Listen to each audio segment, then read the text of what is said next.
សួស្តីបងប្អូនប្រុសស្រីដែលជាប្រិយមិត្តវិលមកជួបគ្នាជាថ្មីជាមួយនឹងវីដេអូអេពីសូតទី5ខ្ញុំនេត្រាយប់នេះមានសាច់រឿងជាថ្មីដើម្បីយកមកចែករំលែកចែកជូនទៅដល់អ្នកទាំងអស់គ្នាបានស្ដាប់ប៉ុន្តែមុននឹងចូលសាច់រឿងរបស់យើងសង្ឃឹមថាបងប្អូនដែលមិនទាន់បានជាវ channel នេះកុំភ្លេចជាវ channel ហើយដាក់សញ្ញាកណ្ដឹងឲ្យខ្ញុំម្នាក់មួយដើម្បីដូចជាការលើកទឹកចិត្តដល់ខ្ញុំផងដែរខ្ញុំសូមបញ្ជាក់ផងដែរថាចារឿងរ៉ាវមួយនេះខ្ញុំទទួលបានពីប្អូនប្រុសម្នាក់ដែលគាត់មានឈ្មោះថាវីបហើយការ record ថតជាសម្លេងហ្នឹងគឺចំនួន2ដងទាំងកំពុងនិយាយហ្នឹងគឺនិយាយ record ពីមុនមកវីដេអូហ្នឹងគឺខ្ញុំបាន record ទៅគឺបានបាត់មកកណាត់ហ្នឹងណាអ្នកទាំងអស់គ្នាបាត់មកកណាត់ហើយខ្ញុំក៏ស្ដាប់ហើយខ្ញុំក៏យកមក record ម្ដងទៀតដើម្បីចែកជូនទៅដល់អ្នកទាំងអស់គ្នានឹងបានស្ដាប់កំសាន្តនៃពេលរាត្រីឥឡូវកុំអុយថាខាតពេលយូរតោះចូលសាច់រឿងទាំងអស់គ្នាថាសាច់រឿងហ្នឹងវាបែបណាខ្លះនឹងហើយខ្ញុំបានទទួលពីប្អូនប្រុសម្នាក់ហ្នឹងសាច់រឿងហ្នឹងគឺប្អូនប្រុសម្នាក់ហ្នឹងគឺគាត់មានឈ្មោះថាវីតគាត់ជាអ្នកខេត្តព្រៃវែងហើយរឿងរ៉ាវដែលបានកើតឡើងទៅលើគាត់ហ្នឹងគឺនៅក្នុងអំឡុងឆ្នាំ2025យើងឥឡូវនេះទេវីតនឹងគាត់មានវ័យប្រហែលល្បាក់ជា17ទៅ18ឆ្នាំប៉ុណ្ណោះរឿងរ៉ាវដែលបានកើតឡើងហ្នឹងគឺទើបរំលងបានប្រហែលជា3ខែកើតឡើងកាលពី3ខែមុនហ្នឹងអ្នកទាំងអស់គ្នាហ្នឹងហើយរឿងរ៉ាវមួយនេះការដែលវីតបានរឿងរ៉ាវមួយនេះដែលបានកើតឡើងទៅលើវីតណាគឺដោយសារតែចាថ្ងៃមួយវីតបានទៅរៀនម៉ោងគួរដើម្បីទុកប្រឡងហ្នឹងអ្នកទាំងអស់គ្នាទៅរៀនម៉ោងគួរពីព្រោះគាត់ជាថ្នាក់ជាសិស្សថ្នាក់វិទ្យាល័យថ្នាក់ទី12ជាសិស្សវិទ្យាថ្លៃជាសិស្សវិទ្យាល័យថ្នាក់ទី12នឹងគាត់រៀនម៉ោងគួរបន្ថែមដើម្បីប្រឡងហើយការប្រឡងរបស់គាត់ហ្នឹងគឺប្រឡងទី12គឺគាត់ដាក់ផ្នែកខាងវិទ្យាសាស្ត្រអ្នកទាំងអស់គ្នាហ្នឹងហើយគឺគាត់បានទៅរៀនម៉ោងគួរជាធម្មតាលុះពេលទៅរៀនប្រហែលល្បាក់ម៉ោង6កន្លះគាត់ក៏បានវិលមកផ្ទះវិញនៅពេលដែលវិលមកផ្ទះវិញវីតក៏បានរៀបចំខ្លួនងូតទឹកហើយក៏ហូបបាយហើយក៏ញ៉ាំបាយពេលល្ងាចរួចរាល់ក៏ចូលបន្ទប់ដើម្បីមើលវិញ្ញាសាដើម្បីមើលមេរៀនត្រៀមប្រឡងបាក់ឌុបហ្នឹងពេលដែលគាត់មើលរួចរាល់ហើយអស់ពេលដែលមើលរួចរាល់ហើយហ្នឹងគាត់សិតតែទាញទូរស័ព្ទលេងឆាតជាមួយពួកម៉ាក់របស់គាត់ហើយពួកម៉ាក់របស់គាត់នោះគឺគាត់មានឈ្មោះថាឧត្តមហ្នឹងហើយគាត់កំពុងតែលេងឆាតជាមួយគ្នាឆ្លើយឆ្លងជាមួយគ្នានឹងសັບតែឧត្តមនឹងវត្តជាសម្លេងមកកាន់គាត់ថាចាអវិដាមិនម៉ាអីយើងស្អែកនឹងទៅកន្លែងអ្នកតាខ្ទមអ្នកតានៅខាងកាត់សាលារៀនណាដើម្បីទៅសានដើម្បីទៅបងស្រន់សមឲ្យយើងនឹងប្រឡងបាក់ឌុបជាប់អញ្ចឹងនឹងបបួលគ្នានិយាយបបួលគ្នាហើយក៏និយាយគ្នារួចរាល់ហើយអស់វិទ្យក៏និយាយថាអញ្ចឹងក៏ម្យ៉ាងដែរបាច់ម៉ែស្អែកយើងទិញចេកអីយើងយកទៅសានលុះពេលស្អែកឡើងហ្នឹងវីតក៏បានទៅទិញចេកជាមួយនឹងឧត្តមហើយក៏បានទៅសានកន្លែងអ្នកតាហ្នឹងនៅពេលម៉ោងល្បាក់ជាម៉ោង1ថ្ងៃត្រង់អញ្ចឹងណាអ្នកនរគ្នាហ្នឹងហើយពេលទៅសានហើយវីតក៏បាននឹកនៅក្នុងចិត្តថាចាបើសិនជាខ្ញុំប្រឡងបាក់ឌុបនៅឆ្នាំនឹងជាប់បាននិទេស B ក៏បាននិទេស C ក៏បាននិទេស A ក៏បានដែរនិទេស3ហ្នឹងបើសិនជាខ្ញុំប្រឡងបានមួយណាក៏បានខ្ញុំនឹងទិញមន់ស្ងោយកមកសានណាខ្ញុំនឹងទិញមន់ស្ងោហ្នឹងយកមកសានម្ដងទៀតពេលដែលគាត់និយាយសច្ចារួចរាល់ហើយអស់ពួកគាត់សានរួចរាល់ហើយអស់ក៏បានវិលទៅរៀនម៉ោងគួរនឹងជាធម្មតានៅពេលដែលគាត់វិលទៅដល់ផ្ទះហើយពួកគាត់ក៏បានលេងឆាតជាមួយគ្នាទៀតនឹងក៏បានលេងឆាតហើយក៏និយាយលើកទឹកចិត្តគ្នាដើម្បីឲ្យមានកម្លាំងចិត្តហ្នឹងនៅក្នុងការប្រឡងមួយរយៈពេលខាងមុខទៀតចឹងណាបងប្អូនគ្នាក៏និយាយលើកទឹកចិត្តគ្នាទៅវិញទៅមកចឹងទៅលុះពេលប្រឡងមកដល់គឺថាវិទ្យនេះគឺបានធ្វើគាត់ដឹងខ្លួនគាត់ហ្នឹងគឺធ្វើបានល្អមែនតើគឺគាត់ដាក់ខាងវិទ្យាសាស្ត្រហ្នឹងហើយប្រឡងខាងវិទ្យាសាស្ត្រគឺគាត់ពេលចេញពីមណ្ឌលប្រឡងក្នុងរយៈពេល2ថ្ងៃហ្នឹងគឺគាត់បានចេញមកដល់ផ្ទះហើយគឺគាត់មានតែការសប្បាយរីករាយជាមួយនឹងបងប្អូនពុកម៉ែនិងបងប្អូនរបស់គាត់ចឹងណាពីព្រោះអីគាត់ដឹងលទ្ធផលរបស់គាត់មុនជាស្រេចហើយគឺគាត់ធ្វើបានល្អមែនតើពេលនោះទៀតសត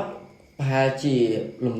លងបាន2ថ្ងៃហ្នឹងពុកម៉ាក់របស់គាត់ក៏បានតែណាត់គ្នាជួបជុំគ្នាចឹងទៅ có ban chụp chung cái này có ban một buổi cái này tự đà lên về đà blòng rồi nàng có ban xong bà mạ riêng thu nó tự đà lên đâu ai một chẳng á tự đà lên hay chỉ pi dọc cứ có miền Pành Hà ấy nó cả làng đài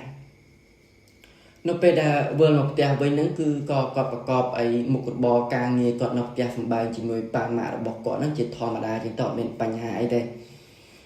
lô hà chỉ mùi để dạy coi mò tiệt nó về đài là tập phò tranh mò nè là tập phò tranh mò về là tập phò tranh mò về là nghề nhá còn ban mờ là tập phò về là nghề nhá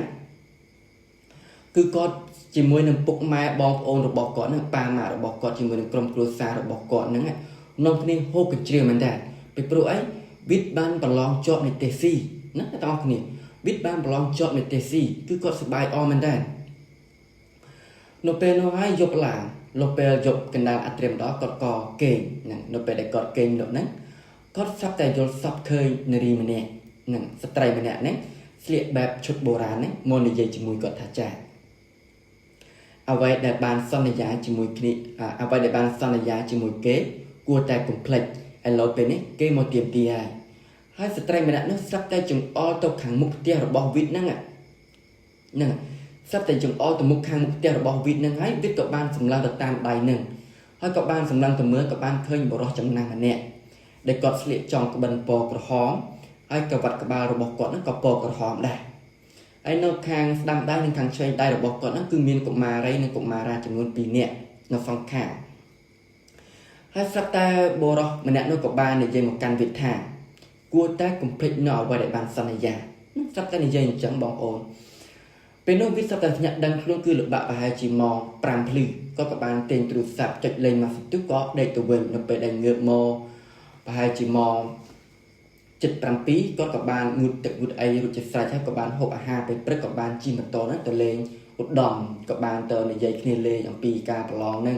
สู้คเนมปีวิญญาซาลัตพอหนึ่งจังตั้งจะลองสมตัวบางคนสู้คเนมปีลัตพอได้บานจังมอจังตั้งคือถ้าปุกก็คือบ้านจบในเตบ้านละออมแมนแตนไอ้ว่าตามการศึกษาเรียนโซดบอกปุกก่อนนั่นก็มันจี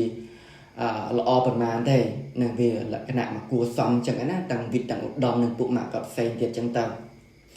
ก่อนแต่ก่อนจีขมายด่ากลัวซาอบรมบ้านด่าขมายเหมือนด่ากราสังคมจังนั้นต่างออกเนียนั่งปุกก็กับบ้านซ้อนเป็นเนียจีมวยเนียบ้านพายจีมูสันตุสลับแต่วิทย์นั่งกับบ้านในใจถ่ายแจกปกบัวปุกมาบอกก่อนนะลัตพอจังมอลอกอบภาษาจังยังกลัวแต่ตัดดาเลยเนาะไอกรีรมเนาะไอกระปงสปืนมาดองไงสักแต่พวกมะก็มันแหนะนั่นปากไก่นั่งอดมีหนักเต่าเทเมียนแต่อดดอมมวยปนนอกได้สำหรับจัดท่าโตกับโตได้โตปีนักกับโตได้แบบพวกอาบเซนจะเป็นเหมือนเดิมก่อนในยัยจังนะ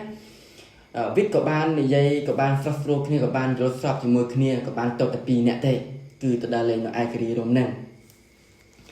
โลเปดายกหมดดอนนั่นแหละต่างออกเนียนะยกหมดดอนสักแต่ก่อนนึกเด็กโยนสอบมาดองเทียนนะเด็กโยนสอบมาดองเทียนนะคือโยนสอบคืนบ่รอจำนำมันแหน่หนึ่งนั่นโยนสอบคืนบ่รอจำนำมันแหน่หนึ่งคือบางเดินกัดปีมุกกอดนั่นขามุกเตียเราบอกกอดนั่นคือโยนสอบหลักนะได้คืนในสอบจังในต่างออกเนียโดยคลองกายโยนสอบนั่นอ่ะกอดบางคืนบ่รอจำนำมันแหน่หนึ่งเดินกัดขามุกเตียเราบอกกอดให้กันกระบาลระบบวิทย์นั่งอ่ะน่าต้องคิดกันกระบาลระบบวิทย์นั่งเดินกัดขมุกเตียระบบวิทย์น่ะปิดซัดแต่เคยกระบาลระบบก่อนเคยนกบัวรอมันเนี่ยนั่งกันปัญไตก็มันเคยโกนขมิ้นได้เชี่ยกุมาอะไรนั่งเตี้ยได้อดเคยเตี้ยได้ปัญไตลักษณะเดินกัดมุกกอดนั่งcứ vuaกระบาลกอดนั่งหายเดินกัดขมุกกอดนั่งซัดแต่พเนจบัวรอมันเนี่ยนั่งลักษณะเดียงมือสำลังmột căn cỡโดยการขังนั่นต้องเอาขึ้นด้วยจิมเมียนกำห้างmột cănกอดจิคลังจัง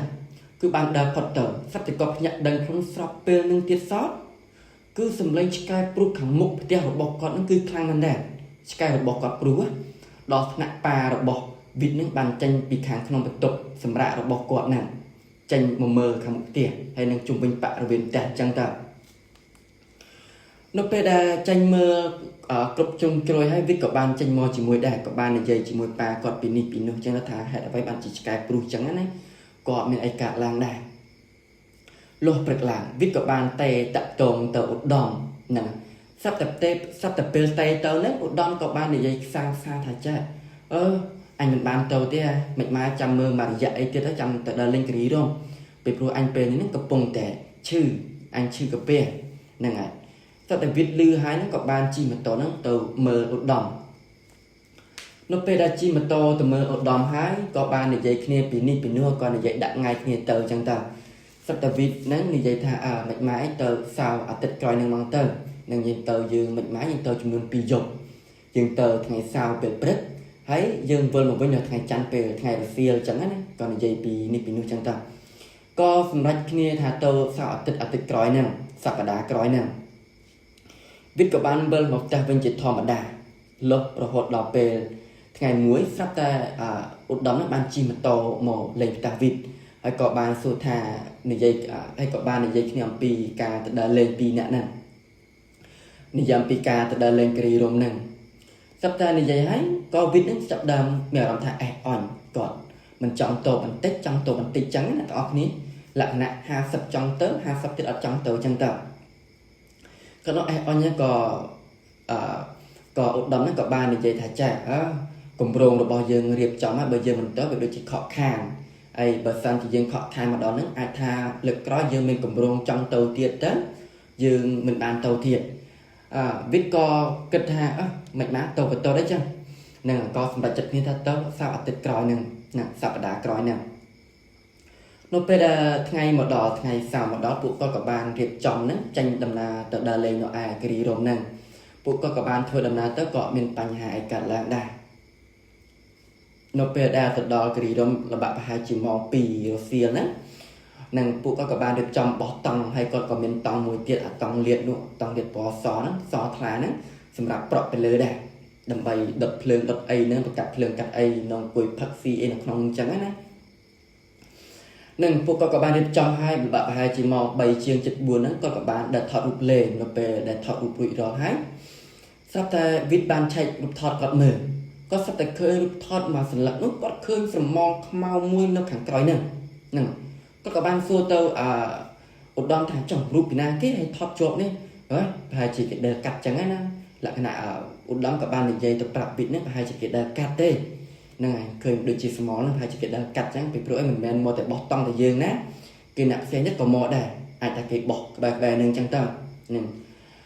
bây giờ này dây rồi hãy sắp tại Việt Nam út đóng các bạn rồi tình ấy vô một hộp nè này tình ấy bật tham vô một hộp nào tục hộp bền rộng nâng tao nè bộ cọt tình rồi đó là có một chùm kia tập pi nặng thế còn quỳ cho cao kia là hộp từ đó mong chật bằng pi dấp sắc tự nhiên sầm lên cô nâng sầm lên phiền khạc nâng sầm lên cho các trạc khang nè cứ còn bông tập phiền khang khạc nâng bộ có các bạn cho tòng sầm rạc kềnh chẳng tao lúc rồi hốt chất đòn mong đọc dục nè sầm lên phiến có bàn cắt bàn thoi nó sao ta đầm nọ rồi lầm té nó tạo cái ní nè cặp bông ta nó ta sầm lên miền ta đầm nọ tức phiến rồi lầm té ai cho cái riêng ngặt bàn tay sầm lên cô nâng mà hà đi nè cứ nó đỏ đà nèผู้ก็กับบ้านจังปิดตังนั่นก็องคุยพักซีจมวยเคลียร์นี่ใจเคลียร์ปิดนี่ปิดนึกทามวยตัววีมันอย่างได้ชีวิตแบบเปรี้ยนมกามาบอกตังมาดองกาจังวีมันอย่างได้จังเต้าnó về mà phần tu sắp tới viết những các bạn đa từ nôm nó cởi tòng nhà tòng cái này nè đa từ nôm nó cởi tòng hàng cởi tòng mình bày mũi những các bạn nôm có sắp tới các bông từ châu nôm đấy này có các bạn sầm lăng tô cả lái mũi mình là ròng mũi đây thôi có sầm lăng tô chẳng hết đấy có các bạn sầm lăng từ căn cả lái mũi sắp tới khơi sầm mol không mau mũi được chỉ cho sầm lăng một căn có chứ nó về đa sầm mol không mau có các bông từ khơi nữa này sắp tới mà ha đi nữa priệtนั้นก็บ้านเจ้าเป็นลือก็เคยท้าบ่รอมันแน่นู้cứ trong cái bẩn hay có vật cả bao rồi bỏ quạt nữa cứ bỏ cả hòm trên đại tầng này nè xong bày được trong mình giấy co prism bỏ lại nè có ban khơi bỏ rồi mà nèนู้hạt bay đôi chia có thọt khơi được không ca cho sợ bỏ quạt chăng có sắp tới rút kho hay đơ một căn tông có dạng lươn hay tăng tự mục phầy khaiในตรงออกนี่นั่นแหละđơ một căn tông rồi bỏ quạt nó tăng tự mục phầy khai chứ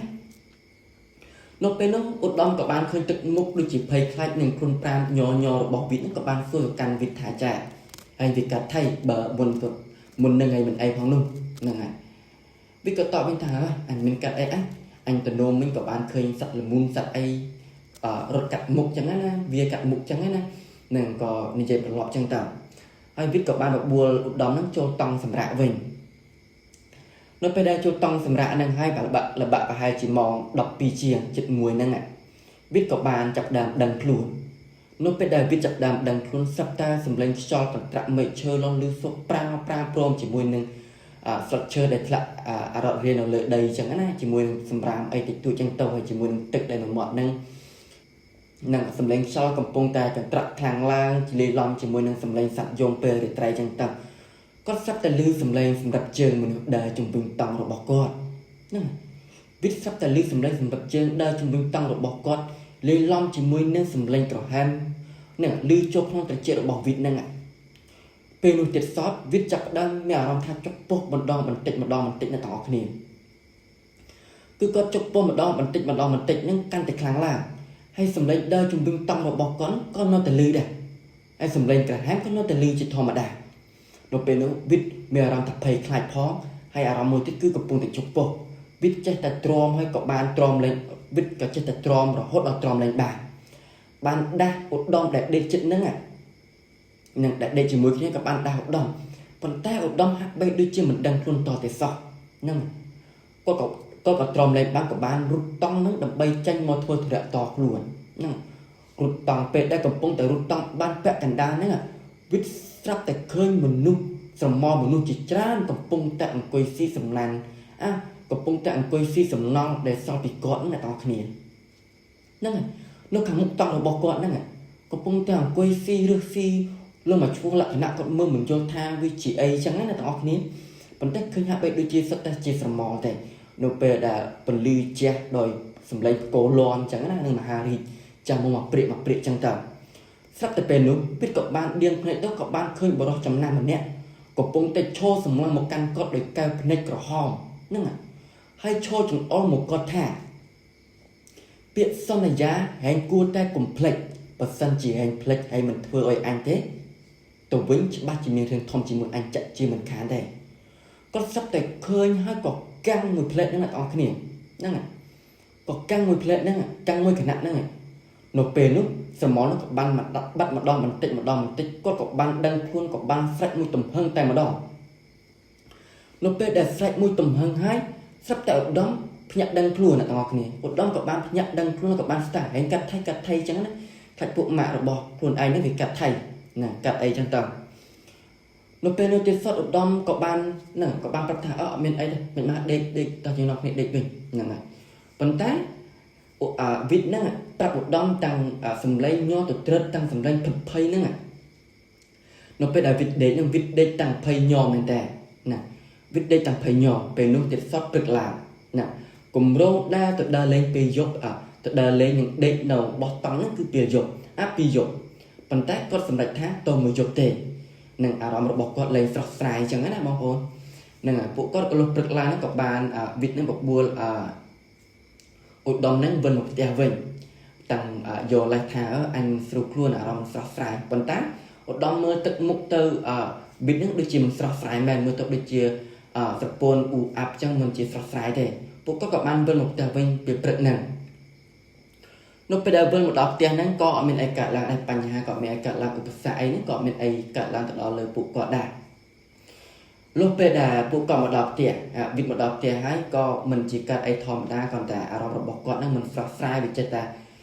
ឃើញរឿងរ៉ាវអីប្លែកៗចឹងណាហេតុការណ៍អីប្លែកៗចឹងទៅលុះពេលយប់ឡើងម្ដងទៀតស្រាប់តែគាត់ដេកយល់សក់ហ្នឹងនារីម្នាក់ដែលគាត់ឃើញការពលិកមុននៅក្នុងការយល់សក់ហ្នឹងប៉ុន្តែគាត់ឃើញដូចជាពាក់កណ្ដាលយល់សក់ពាក់កណ្ដាលដឹងខ្លួនទេហ្នឹងវាដូចជាភ្នែកសក់បន្តិចចឹងណាបងប្អូនហ្នឹងហើយគាត់ស្រាប់តែឃើញនារីម្នាក់នោះដើរពីទៅសកណ្ដាលហើយដើរមកប្រាប់គាត់ថាចាអ្វីដែលបានសន្យាជាមួយគេគួរតែទៅសមកុំទុកដល់រហូតដល់គេមកយកអាយុជីវិតហ្នឹងហើយស្រាប់តែនារីម្នាក់នេះនិយាយហើយវិទ្យក៏ភ្ញាក់ដឹងខ្លួនព្រឹកជីអញសន្យាអីគេវិញគាត់ចិត្តតែរនឹកអូមែនតាអញភ្លេចរឿងសន្យាជាមួយអ្នកតានៅក្បែរសាលារៀនហ្នឹងលុះព្រឹកឡើងគាត់ក៏បានទៅយករឿងរ៉ាវទៅប្រាប់ឪពុកម្ដាយរបស់គាត់ប៉ាម៉ាក់របស់គាត់ហ្នឹង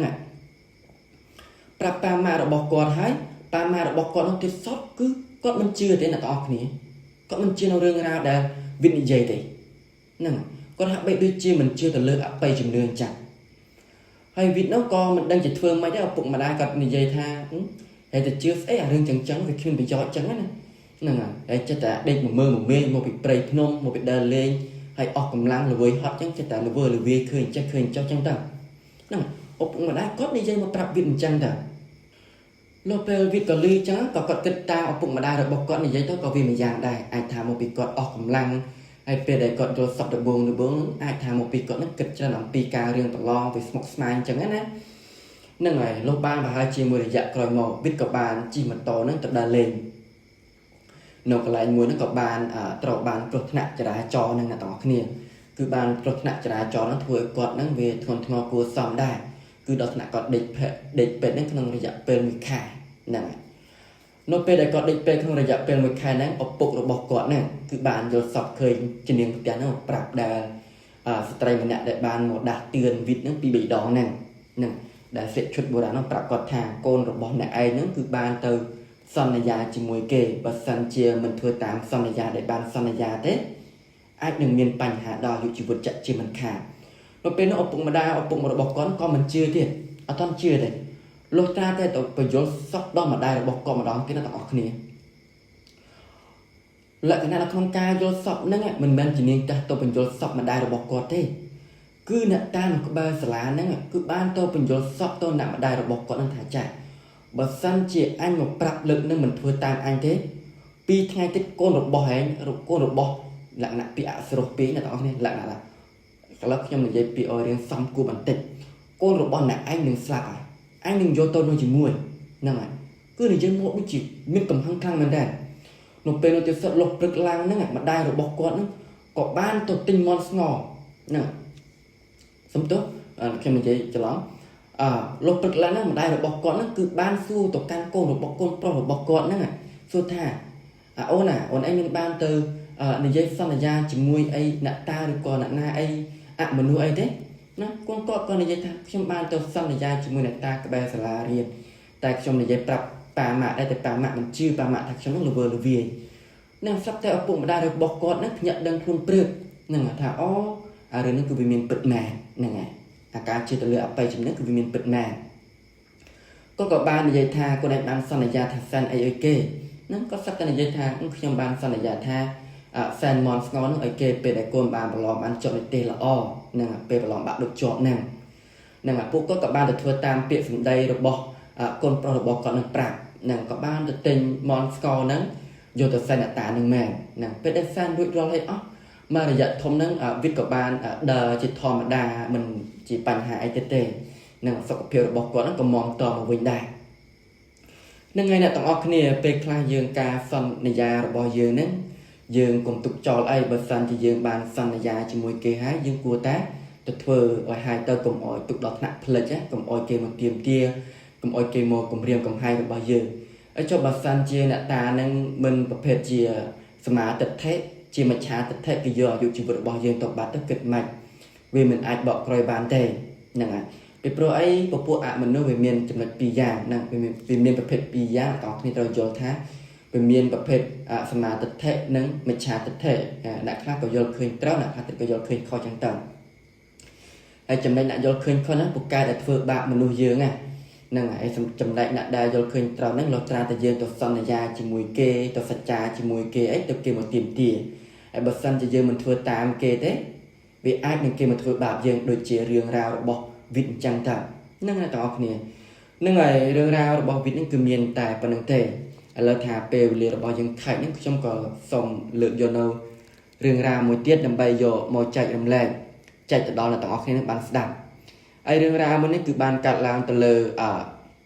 ប្អូនប្រុសម្នាក់ហើយប្អូនប្រុសម្នាក់ហ្នឹងគឺគាត់មានឈ្មោះថាសិតហ្នឹងអ្នកទាំងអស់គ្នាគាត់ជាអ្នកខេត្តកំពង់ចាមគឺកាត់ឡើងនៅក្នុងអំឡុងឆ្នាំ2020ទេទើបកាត់ឡើងយើងថ្មីនឹងដែរហ្នឹងនឹងកាត់ឡើងនៅក្នុងអំឡុងឆ្នាំ2020ហ្នឹងគឺសិតគាត់មានអាយុល្បាក់ប្រហែលជា20ឆ្នាំហើយសិតហ្នឹងគាត់ជានិស្សិតរៀនទៀតនិស្សិតរៀនឆ្នាំទី1ទៀតអ្នកទាំងអស់គ្នាហ្នឹងអាយុរបស់គាត់20ឆ្នាំបើតាមដែលគាត់ប្រាប់មករាយរាប់មកអាយុរបស់គាត់20ឆ្នាំហ្នឹងថ្ងៃមួយហ្នឹងគឺគាត់បានទៅផ្ទះណាបានទៅផ្ទះជិះម៉ូតូទៅផ្ទះហ្នឹងស្រាប់តែគាត់ជិះកាត់ម៉ូតូមួយ chỉ cắt mà to mới sắp ta mà to nâng cứ bàn đánh tam cọt là to này nâng có sắp ta chụp là pu mà nè nâng ban chỉ mà to bạch ra cọt nâng sắp ta khơi cọt hay chỉ mà to đánh sắp mà đỏ đánh sắp ta mà đỏ có ban fresh house đang tha ôn chụp sân pu mình riêng prap nâng là to này ai sắp nâng có ban chụp mà to có ban dây chỉ một pu mà nè nâng sắp ta là pu mà nè nâng để dây thả trà ôn anh tuần nào mà nè đây sắp ta sắp nâng để dây thảผู้ខ្ញុំទៅលេងស្រុកកំណើតខ្ញុំមកពីភ្នំពេញដោយសារតែការសម្រាប់រៀនបុណ្យអុំទូកអ្នកទាំងអស់គ្នាហ្នឹងហើយបុណ្យអុំទូកហ្នឹងគឺខ្ញុំបានសម្រាប់រៀនហើយខ្ញុំបានមកលេងផ្ទះសម្បាយអញ្ចឹងទៅសប្តាហ៍លោកពូម្នាក់ហ្នឹងក៏បាននិយាយថាចាអូនឯងជិះម៉ូតូប្រយ័ត្នប្រយែងផងពេលទៅផ្ទះសម្បាយហ្នឹងមិនដឹងជាមូលហេតុអីទេហើយមិនដឹងជាមូលហេតុអីទេបានជាលោកពូនិយាយនឹងប្តីផ្ដាំប្រាប់សិតនឹងថាឲ្យជិះម៉ូតូនឹងប្រយ័ត្នប្រយែងសិតក៏បាននិយាយថាកាត់អីមែនពូបានឲ្យខ្ញុំជិះម៉ូតូប្រយ័ត្នប្រយែងលោកពូនោះក៏បានឆ្លើយតបទៅវិញថាមែនអីផ្លូវទៅមុខទៀតវារៀងស្ងាត់ចឹងណាជិះប្រយ័ត្នប្រយែងតព្រោះអីវាក្បាលល្ងាចដែរអាចថាមានគេធ្វើអីចឹងទៅលក្ខណៈគាត់និយាយដូចជាប្រៀបធៀបបន្តិចដូចជានៃចំបន្តិចចឹងណាបងប្អូន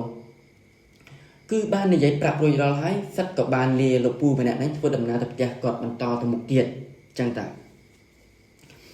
នៅពេលដែលគាត់ធ្វើដំណើរទៅដល់ផ្ទះហើយគាត់ក៏បានជួបជុំជាមួយនឹងបងប្អូនរបស់គាត់ហ្នឹងគឺផឹកស៊ីតិចតួចហើយជាមួយឪពុកម្ដាយរបស់គាត់ហ្នឹងគឺតិចតួចចឹងទៅសប្តាហ៍ម្ដាយរបស់គាត់ហ្នឹងមកនិយាយប្រាប់កូនគាត់ថាអាពៅមិនម៉ែកូនឯងកុំទៅដើរលេងណាអីឆ្ងាយពីផ្ទះសម្បែងកុំជិះម៉ូតូផ្លូវឆ្ងាយអីពីព្រោះអីមួយរយៈហ្នឹងម៉ែយល់សពអត់ល្អទេហ្នឹងគាត់និយាយប្រាប់ចឹងសប្តាហ៍សិតហ្នឹងនិយាយតបទៅវិញថាចាអូម៉ែខ្ញុំមិនជិះម៉ូតូទៅណាក្រៅពីចេញពីរៀនហើយចូលផ្ទះហ្នឹងក្រៅពីចូលសាលាក្រៅពីចេញពីសាលាចូលផ្ទះក្រៅពីចេញពីផ្ទះចូលសាលាតែប៉ុណ្្នឹងទេសប្តាហ៍ម្ដាយរបស់គាត់ក៏តបវិញថាជីបចាប់ចេញផងពួកឯងម៉ែហ្នឹងវាយល់សពចេះតែមិនល្អឃើញកូនឯងហ្នឹងចេះតែស្លៀកកៅអៅសចឹងទៅណានឹងឲ្យពេលខ្លះឃើញកូនឯងហ្នឹងមានឈាមហូរកាត់តាមកចឹងទៅហ្នឹងហើយក៏និយាយគ្នារួចរាល់ហើយស្រាប់តែអារម្មណ៍របស់សិតហ្នឹងក៏មិនជាស្រស់បោះអីប៉ុន្មានទេលោកក៏សម្រាប់នៅផ្ទះប្រហែលបានជាមួយយប់ស្រាប់តែសិតហ្នឹងក៏បានដឹកស្រាប់តែម្ដាយរបស់សិតហ្នឹងក៏បានប្រាប់ទៅសិតថាមកទៅនោះមួយម៉ែមួយផ្លែតជូនម៉ែទៅរកគ្រូមួយផ្លែតម៉ែមានកិច្ចការអញ្ចឹងណាសិតក៏បានជូនម្ដាយរបស់គាត់ទៅស្រាប់តែម្ដាយរបស់គាត់ហ្នឹងក៏បានទៅជាមួយសិតដែលកូនប្រុសគាត់ហ្នឹងបានដឹកទៅអីខ្ញុំភ្លេចបញ្ជាក់ប្រាប់សិតគឺជាកូនពៅនៅក្នុងគ្រួសារសិតក៏មានបងប្អូនចំនួនហ្នឹងគឺ4នាក់នឹងអ្នកទាំងអស់គ្នាគឺគាត់កូនពៅគេហើយក៏រៀនឆ្នាំទី1ដែរអាយុគាត់ទៅតែ20ឆ្នាំទេក៏បានទៅជួបលោកគ្រូនឹងហើយស្រាប់តែលោកគ្រូនឹងក៏បានទស្សទាយឆ្នាំខែរបស់គាត់នឹងថាកូនរបស់អ្នកឯងហ្នឹងគឺមានក្រោះណាកូនរបស់អ្នកបងឯងហ្នឹងគឺមានក្រោះណាហើយក្រោះហ្នឹងគឺក្រោះដាច់ក្បាលទៀតនឹងអ្នកទាំងគ្នាយល់ទេគឺក្រោះដាច់ក្បាលពីព្រោះអីអាយុឆ្នាំរបស់សិតគឺជាអាយុគាត់ណាចឹងបានខ្ញុំចិត្តតែលឺចាស់ប្រាប់តោះនេះថាពេលអាយុ20ឆ្នាំអីអាយុ30ឆ្នាំអីហ្នឹងយើងកុំធ្វើដំណើរផ្លូវឆ្ងាយហើយមួយទៀតនេះគឺការជន់ឆ្នាំនឹងការជន់ឆ្នាំក៏យើងគួរតែកុំធ្វើដំណើរផ្លូវឆ្ងាយអីយើងមានតែការខំប្រឹងធ្វើបុណ្យសន្សំកុសលអីចឹងណាដើម្បីរួចផុតពីគ្រោះថ្នាក់និងមហន្តរាយផ្សេងដែលបានអាចនឹងបំរុងកាត់ឡើងលើយើងចឹងក៏វាអាចជួយជៀសបានខ្លះចឹងទៅក៏សិតតែលោកគ្រូនឹងនិយាយប្រាប់ម្ដាយរបស់គាត់នឹងសិតថាសិតហ្នឹងគឺមានគ្រោះកំបុតក្បាលឯគ្រោះកំបុតក្បាលកំពុងតែតាមសិតទៀតហ្នឹងហើយស្រាប់តែពេលនោះសិតក៏បាននឹកឃើញសម្ដីលោកពូម្នាក់ដែលបានផ្ដែផ្ដាំមកកាន់សិតនឹងថាចាជិះម៉ូតូហ្នឹងឲ្យប្រយ័ត្នប្រយែងផងពេលទៅវិញហ្នឹងហើយពេលនោះទៀតសតស្រាប់តែលោកគ្រូម្នាក់ហ្នឹងក៏បានយកអំបោះក្រហមមួយហ្នឹងហើយអំបោះក្រហមមួយនិងអំបោះសមួយមកគួចដៃរបស់សិតហ្នឹងហើយសិតក៏មិនប្រកែកអីដែរក៏ឲ្យលោកគ្រូហ្នឹងគួចដៃជាធម្មតាហើយក៏លោកគ្រូនឹងនិយាយថាមករយៈហ្នឹងកុំជិះម៉ូតូផ្លូវឆ្ងាយពេកហ្នឹងហើយមិនម៉ាអីគួរតែនៅផ្ទះសិនទៅនៅពេលនោះទៀតសតសិតក៏បានធ្វើតាមលោកគ្រូប្រាប់ដែរបានប្រហែលជា2ថ្ងៃនឹងពេលវិលមកផ្ទះវិញហ្នឹងប្រហែលជា2ថ្ងៃហ្នឹងគឺនៅក្នុងបុណ្យអុំទូកហ្នឹងគឺគាត់មិនដើរលេងណាឆ្ងាយទេហើយម្ដាយរបស់គាត់ក៏ចិត្តតែនៅគិសិតហ្នឹងខ្លាចឃើញកូនប្រុសរបស់គាត់ហ្នឹងជិះម៉ូតូទៅណាមកណាចឹងទៅពីព្រោះអីគាត់យល់សពចិត្តតែផ្លែករាល់យប់ចឹងណាពីព្រោះអារម្មណ៍របស់អ្នកម្ដាយពេលដែលកូនប្រុសនឹងកាត់មាននៅបញ្ហាឬឧបសគ្គឬក៏អន្តរាយមួយប្រុសកាត់ ឡើងលើកូនគាត់អញ្ចឹងគឺអាចគាត់អាចដឹងមុនហើយហ្នឹងហើយគណៈម្ដាយខ្លះគាត់អាចដឹងមុនអញ្ចឹងណានៅពេលដែលពេលបនអន្ទុកចាប់សັບគ្រប់សិតក៏បានលាអ្នកម្ដាយរបស់គាត់ហ្នឹងគឺមកផ្ទះវិលមកភ្នំពេញដែលគាត់ផ្ទះជួលរបស់គាត់នឹងវិញដើម្បីមកសិក្សាបន្តស្រាប់តែពេលនោះទៀតសោះម្ដាយរបស់គាត់ថាកូនណាមិនមកអីផ្អាករៀនសិនទៅបញ្យូឈ្មោះយូអីចឹងណាក៏សិតអត់ព្រមទេគាត់គិតថាខ្លាចខាត់ឆ្នាំហ្នឹងហើយខ្លាចខាត់ឆ្នាំនៅពេលដែលម្ដាយរបស់គាត់ចិត្តតែខាត់មិនមកអីកូនអញនៅមកសន្ទុះអីទៀតសិនទៅចាំមើលលបាក់ប្រហែលជាឲ្យផុតម៉ោង12ម៉ោងអីចឹងណាពេលព្រោះអីក៏ប្រុងមកពីព្រឹកហើយមកពីព្រឹកគឺម៉ោងប្រហែលជាម៉ាក់10ថ្ងៃចឹងណាពីព្រឹកមកម៉ាក់10ចឹងតើគឺគាត់ចង់បានន័យថាមិនចង់ឲ្យកូនគាត់នឹងធ្វើដំណើរនៅម៉ោង12ថ្ងៃត្រង់ហ្នឹងហើយនៅពេលនោះទៀតសតក៏សិតក៏យល់ព្រមថាចាំពេលម៉ោង2ចាំចេញមកអំពេញក៏បានដែរហ្នឹងហើយនៅពេលដែលតម្រាំតែរៀបចំខ្លួនរួចជាស្រេចហ្នឹងម៉ោង2ជាងទៅជិត3ម៉ោង3លបាក់ប្រហែលជា3កន្លះគាត់បានធ្វើដំណើរចេញពីផ្ទះរបស់គាត់ហ្នឹងមកភ្នំពេញហ្នឹងអ្នកទាំងអស់គ្នាចេញពីផ្ទះរបស់គាត់ហ្នឹងមកភ្នំពេញលបាក់ចេះតែជិះម៉ូតូមកតែឯងហ្នឹងនៅពេលដែលលបាក់ប្រហែលជាម៉ោង3កន្លះហ្នឹងគាត់បានជិះម៉ូតូចេញពីផ្ទះរបស់គាត់ហ្នឹងតាមផ្លូវលំផ្លូវលំហើយរហូតចេញផុតពីភូមិពីស្រុកហ្នឹងទៅមកឡើងដល់ថ្នល់ជាតិហ្នឹងហើយឡើងមកដល់ថ្នល់ជាតិហ្នឹងក៏បានប្រហែលជាម៉ោង7:06តាមដែលគាត់ប្រហែលជាប្រឡប់អ្នកទាំងអស់គ្នាពីព្រោះអីប្រហែលជាគាត់ជិះយូរអាចថាមួយបញ្ហាគាត់ឈប់ញឹកចឹងគាត់ឈប់លេងផ្ទះពួកម៉ាក់របស់គាត់ឬក៏អ្នកស្គាល់គ្នាឬក៏ចុះលាពូមីងពូមីងរបស់គាត់ចឹងទៅគាត់វិលមកភ្នំពេញវិញហ្នឹងទៅវាជិះរៀងយូរតម្រាំតែមកឡើងដល់ថ្នល់ជាតិនៅពេលដែលគាត់ឡើងដល់ថ្នល់ជាតិហ្នឹងគាត់ក៏បានធ្វើដំណើរមកជាធម្មតាហ្នឹងគាត់ស្រាប់តែម៉ូតូរបស់គាត់អ្នកទាំងអស់គ្នាស្រាប់តែធ្ងន់ហ្នឹងមិនដឹងជាមូលហេតុអីម៉ូតូរបស់គាត់ហ្នឹងគឺធ្ងន់ខុសពីធម្មតាក៏ចេះតែធ្វើដំណើរមកជារហូតដល់ភ្នំពេញប៉ុន្តែធ្វើដំណើរតាំងដែលអារម្មណ៍របស់គាត់ហ្នឹងមិនស្រស់បោះប៉ុន្មានទេមិនស្រស់ស្រាយទេគឺលក្ខណៈគាត់ជិះម៉ូតូបណ្ដាព្រឺសម្បល់បណ្ដាហ្នឹងហើយមកដល់ភ្នំពេញហ្នឹងប្រហែលជាម៉ោង7ជាងមកដល់ផ្ទះជួលហ្នឹងប្រហែលជាម៉ោង7ជាងនៅពេលនោះទៀតសោះគាត់ស្រាប់តែកំពុងតែសម្រាកហ្នឹងនៅពេលដែលគាត់រៀបចំសម្រាកហ្នឹងគាត់រៀបចំងូតទឹកងូតអីហូបបាយរួចរាល់ហើយអស់គាត់ក៏ចូលសម្រាកគាត់ស្រាប់តែមានស្រមោលមួយអ្នកទាំងអស់គ្នាគាត់ស្រាប់តែមានស្រមោលមនុស្សស្រីមួយដែលមើលទៅស្ទង់ហ្នឹងកំពុងតែឈរនៅចុងជើងរបស់គាត់អ្នកទាំងអស់គ្នាប៉ុន្តែអត់មានក្បាលទេហ្នឹងអត់មានក្បាលទេអ្នកទាំងអស់គ្នាឈរនៅចុងជើងដែលគាត់កំពុងតែសម្រាកនៅលើគ្រែគាត់លក្ខណៈគាត់ដឹងខ្លួនពាក់កណ្ដាលយល់សក់អ្នកទាំងអស់គ្នាគឺបានឈរស្ងៀមមែនទែននៅចុងជើងរបស់គាត់នេះគឺហាក់បីដូចជាឈរសម្លឹងមកកាន់គាត់តាំងតែគាត់ដឹងថាស្រមោលគឺជាមនុស្សស្រីហ្នឹងហើយហ្នឹងហេតុការណ៍ដែលគាត់បានជួបលុះពេលហ្នឹងទៀតសោតគាត់ក៏បានដេកលក់ទៅវិញហ្នឹងលុះព្រឹកឡើងគាត់ក៏ទៅរៀនជាធម្មតាហ្នឹងហើយនៅពេលទៅរៀនជាធម្មតាបានប្រហែលជាមួយរយៈក្រោយមកហ្នឹងសត្វតែពួកម៉ាក់របស់គាត់ហ្នឹងក៏បានបបួលគ្នាហ្នឹងហើយទៅដើរលេងសៅរ៍អាទិត្យហ្នឹងទៅដើរលេងនៅឯមាត់សមុទ្រនៅឯកោះមួយប្រហែលជាមួយយប់ហើយសត្វហ្នឹងក៏បានប្រកែកតវ៉ាដែរថាខ្ញុំមិនទៅទេពីព្រោះអីប៉ាម៉ាក់ឬក៏ពុកម្ដាយបងប្អូនគាត់មិនអោយដើរផ្លូវឆ្ងាយទេពីព្រោះអីហ្នឹងវាអាយុឆ្នាំគាត់ហើយសត្វតែពួកម៉ាក់របស់គាត់និយាយថាហើយទៅជឿស្អីរឿងថ្ងៃខែឆ្នាំកំណើតហ្នឹងកុំទៅជឿវាជារឿងពាក្យដំណើរតគ្នាទេហ្នឹងគាត់ក៏គិតតាមសម្ដីរបស់ពួកម៉ាក់គាត់និយាយពួកម៉ាក់របស់គាត់ចិត្តតែចាក់ជួយបន្ថែមទៀតគាត់ក៏សម្រេចចិត្តថាទៅហ្នឹងហើយនៅពេលដែលទៅហ្នឹងគឺគាត់បានធ្វើដំណើរជាមួយនឹងពួកម៉ាក់របស់គាត់នៅឯពេលព្រឹកនៅឯថ្ងៃសៅរ៍ថ្ងៃមួយហ្នឹងគាត់បានធ្វើដំណើរចេញទៅដើរលេងហ្នឹងគឺបានទៅដើរលេងនៅឯថ្ងៃសៅរ៍ហ្នឹងគឺទៅដល់មាត់សមុទ្រមួយពួកគាត់ក៏បានធ្វើដំណើរតទៅទៀតជិះទូកហ្នឹងដើម្បីទៅលេងកោះមួយពេលទៅដើរលេងកោះមួយនឹងហើយគឺមិនមានជាបញ្ហាអីទេអ្នកទាំងអស់គ្នាហ្នឹងហើយគឺអាពេលកំពុងជិះទូកនោះអត់មានបញ្ហាកើតឡើងទេណាលុះដល់ពេលយប់ឡើងទៅវាមានបញ្ហាកើតឡើងទៅលើពួកគាត់ច្រឡំសំទោសគឺមានបញ្ហាកើតឡើងទៅលើសត្វណាបញ្ហាកើតឡើងទៅលើសត្វហ្នឹងយ៉ាងម៉េចនៅពេលដែលយប់មកដល់សត្វស្រាប់តែកំពុងតែអង្គុយផឹកជាមួយនឹងគ្នាខ្នររបស់គាត់ប្រហែលជា7នាក់ណាពួកម៉ាក់គាត់ផ្សេងទៀតណាគ្នាខ្លារបស់គាត់ប្រហែលជា7នាក់ទៀត កំពុងតែអង្គុយផឹកស៊ីជាមួយគ្នានឹងស្រាប់តែសត្វហ្នឹងមិនស្រួលខ្លួនពីព្រោះខ្យល់សមុទ្រវាបក់មកជារឿយធ្វើឲ្យត្រជាក់ផងធ្វើឲ្យអីផងចឹងធ្វើឲ្យព្រឺសម្បល់ឆ្អឹងខ្នងគាត់ក៏មានអារម្មណ៍មួយថាវាមានអារម្មណ៍មួយដូចក៏ខ្លាច់ខុសពីធម្មតាចឹងណា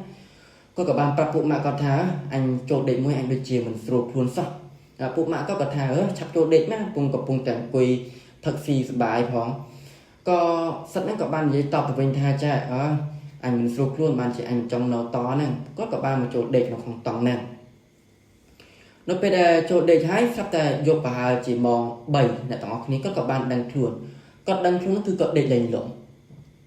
គាត់បានដឹងខ្លួនគឺគាត់ដេកលេងលំទាំងអស់គ្នាគាត់ដេកគាត់ខំប្រឹងបិទភ្នែកយ៉ាងណាគាត់ដេកលេងលំដែរគាត់ក៏បានចេញពីតង់មកអង្គុយលេងទូរស័ព្ទម្នាក់ឯងគឺអង្គុយចុចលេងហ្គេមអាហ្គេមស្អី Mobile Legends អីហ្នឹងអ្នកទាំងអស់គ្នាហ្នឹងហើយគាត់ក៏អង្គុយចុចលេងហ្គេមជាធម្មតាចឹងតើស្រាប់តែកំពុងតែលេងហ្គេមគាត់កំពុងតែអង្គុយលេងហ្គេមហ្នឹងស្រាប់តែមានសមល់មួយដឹកកាត់ពីមុខគាត់វិញអ្នកទាំងអស់គ្នាគាត់ក៏បានងាកសម្លឹងតាម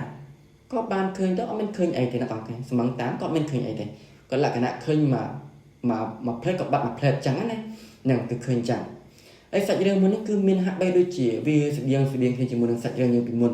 ប៉ុន្តែខ្ញុំប្រាប់ក្បួនខ្មោចលងបន្តិចអ្នកទាំងអស់គ្នាអារឿងខ្មោចលងនេះមនុស្សលងនេះគឺមិនជាផ្លាច់អីខ្លាំងណាស់ទេវាហាក់បីដូចជាស្តៀងគ្នាមែនទេសូម្បីតែខ្ញុំជួបខ្ញុំធ្លាប់ជួបក៏ដូចជួបដូចហាក់បីដូចជាពួកគាត់ជួបចឹងហ្នឹងហើយប៉ុន្តែខ្ញុំសាច់រឿងខ្ញុំមិនតន់ចូលមកចែករំលែកទេពីព្រោះអីវិញ្ញាណរបស់ខ្ញុំហ្នឹងក៏មិនតន់ជាឡើងអីប៉ុន្មានមិនតន់ជាឡើងរាំងចឹងណាហើយខ្ញុំក៏មិនតន់សម្រេចចិត្តថាយកមកចែករំលែកប៉ុន្តែនៅពេលដែលវិញ្ញាណរបស់ខ្ញុំឡើងរាំងខ្ញុំនឹងធ្វើជាវីដេអូឃ្លីបមួយខ្ញុំនិយាយរឿងរ៉ាវរបស់ខ្ញុំដែលខ្ញុំបានជួបកាលពីក្មេងរហូតដល់ធំហ្នឹងហើយជួបនៅក្នុងសង្ឃទៀតព្រោះអីខ្ញុំធ្លាប់បួសហ្នឹងហើយជួបនៅក្នុងសង្ឃទៀតដើម្បីយកមកចែករំលែកចែកជូនទៅដល់អ្នកទាំងអស់គ្នាបានស្ដាប់នឹងក៏ស្រាប់តែឃើញសមល់ហ្នឹងឥឡូវយើងវិលទៅសាច់រឿងរបស់យើងវិញនឹងក៏ស្រាប់តែឃើញសមល់ហ្នឹងដើរកាត់ពីមុខគាត់មួយផ្លែតហ្នឹងក៏បាត់ហ្នឹងសម្រាប់សត្វហ្នឹងក៏គិតថាប្រហែលជាកន្ទុយភ្នែកឯធម្មតាជាងតើប្រហែលជាមួយសន្ទុះគាត់ស្រាប់តែលឺសំឡេងរលកបក់ផ្លងចឹងណារលកបក់លេឡំជាមួយនឹងខ្យល់ហើយជាមួយនឹងសំឡេងធ្ងន់ធ្ងរមកជាមួយនឹងខ្យល់គាត់ហាក់បីដូចជាស្ដាប់សំឡេងនេះគឺអត់ដឹងថាវាជាសំឡេងអីទេហ្នឹងហើយពេលនោះគាត់ក៏បានកំពុងតែអង្គុយលេងហ្គេមហ្នឹងគាត់ស្រាប់តែព្រឺឆ្អឹងខ្លាំងអ្នកទាំងអស់គ្នាគាត់កំពុងតែអង្គុយលេងទូរស័ព្ទហ្នឹងលេងហ្គេមហ្នឹងគាត់ស្រាប់តែព្រឺឆ្អឹងខ្លាំងខ្ញាក់ដូចមានអីមួយយ៉ាងដើរមកពីក្រោយគាត់ចាស់ហើយសំឡេងសម្រាប់ជើងដើរហ្នឹងគឺលឺមួយឈឹបដើរមកខាងក្រោយខ្នងគាត់ពេលនោះទៀតសតគាត់ក៏បានងាកសម្លឹងគាត់ក៏បានងាកផ្លេចងាកទៅមើលគឺគាត់បានឃើញនារីម្នាក់កំពុងតែឈរមើលមកកាន់គាត់ដូចអត់មានក្បាលទេអ្នកទាំងអស់គ្នាគឺមួយត្រឹមតែស្មាចុះក្រោមទេគឺឈរមើលមកគាត់ហាក់បីដូចជាមើលមកសម្លឹងមកកាន់គាត់ហ្នឹងប្រហែលជា5ម៉ែត្រប៉ុណ្ណោះហ្នឹងហើយគាត់ក៏បានកាំងស្ដោកតែម្ដងក៏បានដួលសន្លប់កំពុងតែអង្គុយហ្នឹងសន្លប់រហូតដល់ព្រឹកនៅពេលដែលព្រឹកឡើងល្បាក់ប្រហែលជាម៉ោង 7-7 ព្រឹកហ្នឹងពួកម៉ាក់គាត់ក៏បានប្រឹងដាស់គាត់កំប្រឹងរឹកប្រេងកាឡាក៏ប្រឹងអីចឹងដែរខំប្រឹងរឹកគាត់មែនដែរថាគាត់ចោលគោពេលយប់ហើយដួលសន្លប់ចឹងណាស្រាប់តែសឹកក៏បានដឹងខ្លួនក៏បាននិយាយហេតុការណ៍ប្រាប់ពួកម៉ាក់របស់គាត់ហើយពួកម៉ាក់របស់គាត់ម្នាក់អ្នកខ្លះទៀតក៏សាចហើយអ្នកខ្លះទៀតក៏និយាយលួងគាត់ចឹងដែរទៅពេលដែលគាត់និយាយហេតុការណ៍ប្រាប់រួចដល់ហើយពួកគាត់ក៏បានវិលមកផ្ទះវិញពីព្រោះអីមើលទៅសឹកដូចជាអារម្មណ៍មិនជាស្រស់ស្រាយទេគាត់បានវិលមកផ្ទះវិញជាធម្មតាចឹងទៅនៅពេលដែលវិលមកដល់ភ្នំពេញវិញផ្ទះជួលរបស់គាត់ហ្នឹងអ្នកទាំងអស់គ្នាគាត់បានវិលមកដល់ភ្នំពេញវិញហើយសត្វតែពួកម៉ាក់ម្នាក់ទៀតក៏បាននិយាយជាមួយសត្វថាមិនម៉ាអីទៅរកលោកស្រោចទឹកអីទៅដើម្បីកាត់ក្រោះកាត់អីកុំអោយមានឧបសគ្គមានបញ្ហាអន្តរាយអីហ្នឹងកាត់ឡើងមកលើសត្វឯងគាត់ក៏បាននិយាយគ្នារួចរាល់ហើយក៏បបួលគ្នាទៅវត្តមួយនៅឯក្នុងក្រុងហ្នឹងខ្ញុំប្រាប់វត្តចាស់គឺវត្តនេះគឺជាវត្តសារាវ័នហ្នឹងហើយពីព្រោះអីគាត់ទៅស្រោចទឹកទេមិនមានជាបញ្ហាកើតឡើងនៅកន្លែងហ្នឹងទេយើងអាចនិយាយបានអញ្ចឹងណានៅពេលដែលស្រោចទឹករួចរាល់ហើយគាត់ក៏មានអារម្មណ៍មួយថាស្រស់ស្រាយមែនដែរគឺអារម្មណ៍របស់គាត់លក្ខណៈដូចជាសាលលេងធ្ងន់ខ្លួនលេងអីអញ្ចឹងកាលពីមុនស្រោចទឹកហ្នឹងគឺគាត់មានអារម្មណ៍ថាធ្ងន់ឆ្មាធ្ងន់អីអញ្ចឹងទៅហើយសុខភាពរបស់គាត់វាចេះទ្រុឌទ្រោមមិនជាសុខភាពល្អមិនមែនជាមនុស្សដែលមានកម្លាំងពេញដូចកាលពីមុនអញ្ចឹងណាលក្ខណៈមនុស្សដែលកម្លាំងខ្សោះរោគខ្យល់បន្តិចចង់ឈឺបន្តិចអីបន្តិចអញ្ចឹងទៅនៅពេលដែលស្រោចទឹកហើយគាត់ក៏បានមានអារម្មណ៍ថាស្រស់បោះជាធម្មតានឹងហើយអ្នកទាំងអស់គ្នាជាធម្មតារឿងរ៉ាវរបស់គាត់នេះគឺគាត់បានជួបតែប៉ុណ្្នឹងទេ នឹងរឿងរបស់បងសិតហ្នឹងគឺគាត់កាត់ឡើងតែប៉ុណ្្នឹងទេហើយខ្ញុំក៏មានតែសាច់រឿងតែពីរហ្នឹងទេដើម្បីយកមកចែករំលែកហ្នឹងចែកទៅដល់អ្នកទាំងអស់គ្នាបានស្ដាប់ប៉ុន្តែមុននឹងបញ្ចប់នៅវីដេអូនៃសាច់រឿងរបស់យើងនេះខ្ញុំសូមអរគុណខ្លាំងមែនទែនសម្រាប់បងប្អូនដែលបានជួយមើលនិងបានជួយចុចជាវ channel និង Subscribe ខ្ញុំណាហើយក៏ខ្ញុំអរគុណសម្រាប់ដែលចូលចិត្តស្រឡាញ់រាប់អានរបស់បងប្អូនទាំងអស់គ្នាមកកាន់ខ្ញុំហើយសង្ឃឹមថាវីដេអូក្រោយខ្ញុំនឹងយករឿងរ៉ាវផ្សេងទៀតដើម្បីយកមកចែករំលែកទៅដល់អ្នកទាំងអស់គ្នាបានស្ដាប់កំសាន្តនៃពេលរាត្រីខ្ញុំបាទនេត្រាក៏សូមគោរពនិងក៏ជម្រាបលាពីបងប្អូនទាំងអស់គ្នាដែរប៉ុន្តែមុននឹងបញ្ចប់នៅសាច់រឿងរបស់យើងនេះខ្ញុំមិនមែន